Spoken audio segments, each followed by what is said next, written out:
আসসালামু আলাইকুম। আপনারা দেখতে পাচ্ছেন একটা ডাটাবেস। এখানে দেখেন যে বি কলামে অনেক ডাটা আছে, যে এখানে নাম টেক্সট আছে, নাম্বার আছে। যদি এটা আমি প্রথম থেকে শেষ পর্যন্ত যায় দেখি, দেখেন এখানে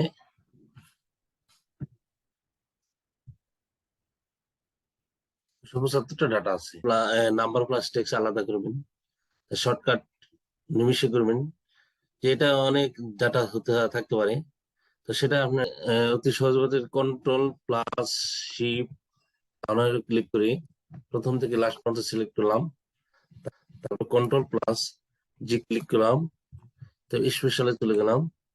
যার পরে এই যে দ্বিতীয় নাম্বারটি কনস্টান্স, এটাকে ক্লিক করলাম। তো আমরা প্রথমে চাচ্ছি যে টেক্সট, তাহলে যে এগুলোর দরকার নেই, এগুলো উঠিয়ে দিচ্ছি। দেওয়ার পর ওকে দিয়ে দিলাম। তারপর কন্ট্রোল সি দিয়ে কপি করে নিলাম। কপি করে নেওয়ার পর কন্ট্রোল বি দিয়ে দিলাম। ওয়াও, চলে আসলো।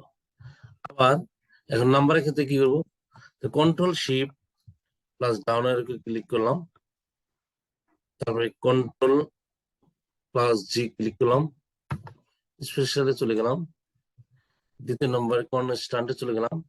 এখন আমার দরকার নাম্বার, নাম্বারকে দিয়ে ওকে দিয়ে দিলাম। কন্ট্রোল প্লাস সি ক্লিক করলাম, তারপর কন্ট্রোল প্লাস বি দিয়ে দিলাম। দেখ, ওয়াও, চলে আসলো। এভাবেই অনেক বড় ডাটাকে, যে আপনি যদি কোনো আপনার কোনো ভাইয়ার কাজ দেয় যে এই ডাটাটাকে টেক্সট অথবা নাম্বার, টেক্সট নাম্বার আলাদা করো, তো অতি সহজে এইভাবে করতে হবে। টিপস